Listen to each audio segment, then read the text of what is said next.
Very basic electronics lab week 10 video tutorial 3 में हम mesh analysis को देख रहे थे। तो आज हम मैश एनालिसिस की को मोर प्रिसाइजली देखेंगे with the help of its summarizing and mesmerizing points. तो क्लास हमारे सामने ये मैश जो सर्किट एनालिसिस है उसका एक पॉइंट आ गया है। सो जिसमें हम मैश करंट एनालिसिस की जो समरी है उसको हम स्टडी करेंगे। सो हमारे पास जो मैश एनालिसिस समरी है, this look see method of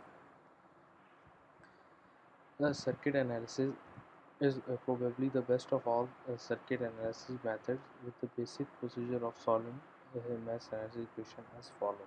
So इस methods के थ्रू हम जो वेरी बेसिक्स पॉइंट्स पे जो है हम बात करेंगे, और इसी मेथड के थ्रू हम इन्हीं बेसिक्स पॉइंट्स के साथ जो है वो अकॉर्डिंगली अपने सिस्टम्स को जो है वो जनरेट करेंगे। So this looks method of circuit analysis probably the best of all the circuit analysis method, with the basic procedure for solving mesh current analysis equation as follows. So हमारे पास जो mesh current analysis summary है, इसके according ही हम जिस तरह इस सारे सॉल्यूशन को, सारे सिस्टम को हम देखते हैं, इससे हम ये अंदाज़ा लगा सकते हैं कि जो हमारे एक मैश एनालिसिस समरी है ये टोटली प्रोफाउंड बेस है। तो इसमें हमने सबसे पहले label all the internal loops with circulating current I1 I2 I load तक, जो हमारे लोड में से पास हो रहा है उस तक हमने सबसे पहले जो हमारे इसके इंटरनल लूप्स हैं उनको हमने करंट्स के नेम के साथ जो है वो लेबल कर दिया। फिर इसके बाद हमने जो है इस सारे सिस्टम को करंट्स के इन्हीं बेसिक फंक्शंस के अकॉर्डिंग लेबल करने के बाद हमने एल क्रॉस 1 कॉलम मैट्रिक्स ई को जो है वो राइट किया, जो हमारे इस सिचुएशन में कंफर्म कर रही है कि giving the sum of all voltage sources in each loop. So इसमें जो हमारे पास जो वोल्टेज सोर्सेज थे एक प्रोफाउंड एक फिक्स्ड सर्किट में, उसको हमने इन सब को एक कॉलम मैट्रिक्स में जो है उनको राइट कर दिया, ताकि हम उन जिस वोल्टेजेस हैं इस सर्किट के एक लूप में उनको हम सम अप कर सकें, उनको हम रेडीली जो है वो डिज़ाइन कर सकें। तो इस तरह हमने जो है एक इनका परफेक्ट परफॉर्म जो है वोल्टेजेस का एक स्ट्रिक्ट सा हमने जो है वो सर्किट बना लिया है। तो इस बेस पे हम इस सारी सिचुएशंस को जो है वो हैंडल करते हैं। इस तरह हमने बाय यूजिंग ऑल दीज हमने इसको जो है वो बेस किया है अपने कॉलम मैट्रिक्स में, ताकि हम इन तमाम जो वोल्टेजेस का है उसका वो एक परफेक्ट जो है वो सम वो क्रिएट कर सकें। इस सम क्रिएट करने के बाद हमने एल मैट्रिक्स जो हमारे पास इसका कॉलम है उसको हमने रेजिस्टर्स के अकॉर्डिंगली सेट किया, और रेजिस्टर्स को भी हमने वही ही फिक्स्ड नेम्स के साथ जो है उनको फिक्स कर दिया, जिसमें हमारे पास R1 R11 है। ये हमारे पास जो हमारा फर्स्ट लूप है मैश का, जो फर्स्ट बेसिक लूप है मैश का, ये हमारे उसको रिप्रेजेंट करता है।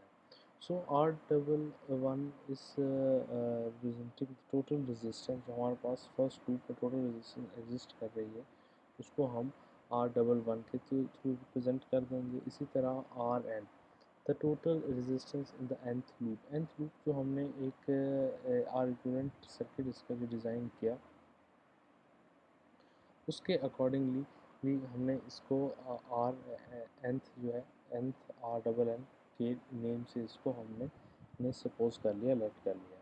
इसी तरह हमारे पास Rj का है एक रेजिस्टेंस जो है वो डायरेक्टली ज्वाइन कर रही है हमारे loop from J J to K loop को, हमारे सारे लूप को जो जनरेट कर रही है उसको हम जो है वो फिक्स कर लेंगे।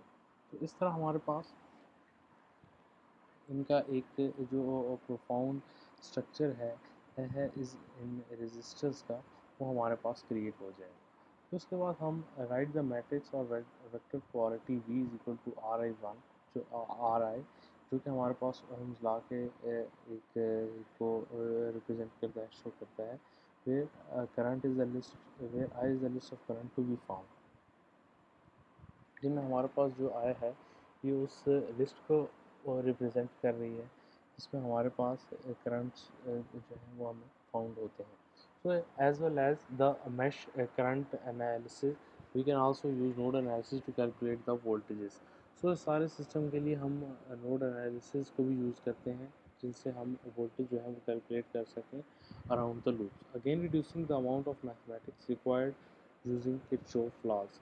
सो इस तरह मैथमेटिक्स जो है हमारी इस मैश करंट लूप एनालिसिस में, अगर हम उसको अगेन गोइंग टू रिड्यूस कर दें तो हम एक रिक्वायर्ड जो है किरचॉफ लॉ उसको प्लेस नहीं कर सकते, उसको हैंडल नहीं कर सकते। So in relating to the DC circuit theory we look at nodal analysis voltage to voltage analysis, जो हमें इस फाउंड स्ट्रक्चर के अकॉर्डिंग बता दे।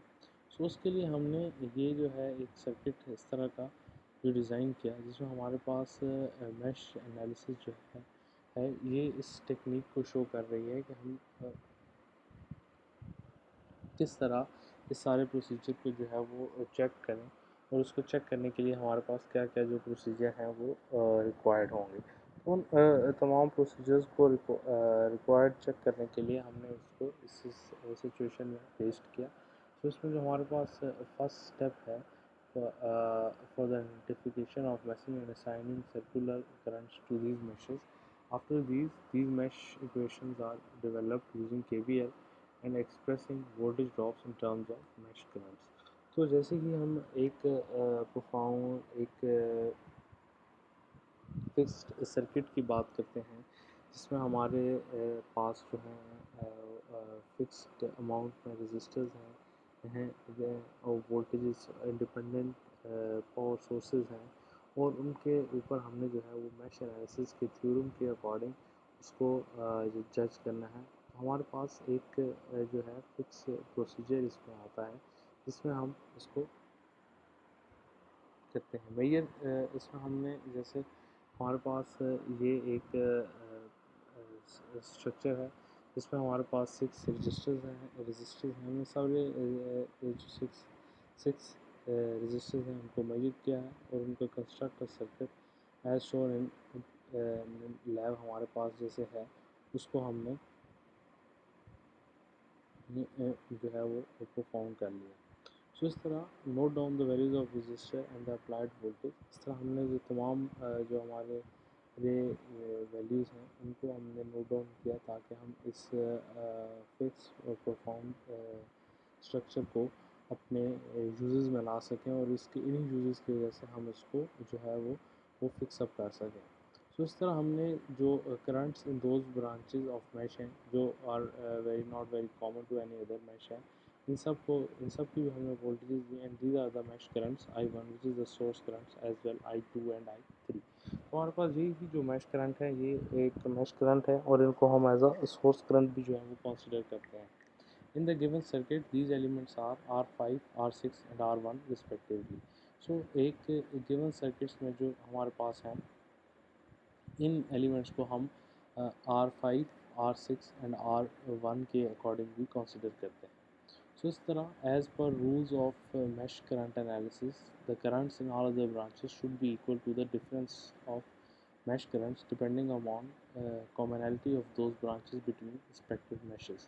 So इस तरह के mesh current analysis के rules के according भी हमने जो है all other branches should be equal to the difference of mesh current depending upon commonality, जो हमारे पास commonality ये equation है of those branches between respective meshes। तो इस तरह के respective meshes में उनका common होना और उनके ऊपर एक इन्हिसार करना is per rule of mesh analysis. So measure all currents with specific regard to the assumed direction. इस तरह हमने जो assumed डायरेक्शन की है इस फॉर्म में कि हमारे जो करंट की क्या डायरेक्शन होगी उसके अकॉर्डिंग हमने इसकी जो करंट्स की मेजर करनी है।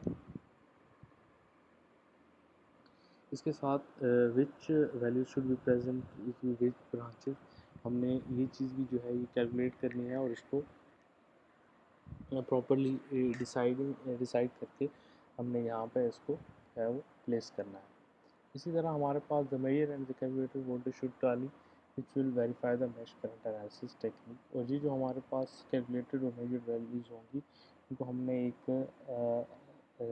फिक्स स्ट्रक्चर में इनको ऑपरेट करवाना है ताकि हमारे पास जो मैश करंट और जो एनालिसिस टेक्निक है वो एक स्मूथ और एक जो हमारे एक्सपेक्टेड रिजल्ट्स के अकॉर्डिंग ही ये सारा फ्लो करे जिस पे हम उसके अपने जो प्रोफाउंड रिजल्ट्स हैं वो अचीव करने में कामयाब हैं। तो क्लास आज हमने इसकी ही जो मैश एनालिसिस की समरी थी उसको गो थ्रू किया।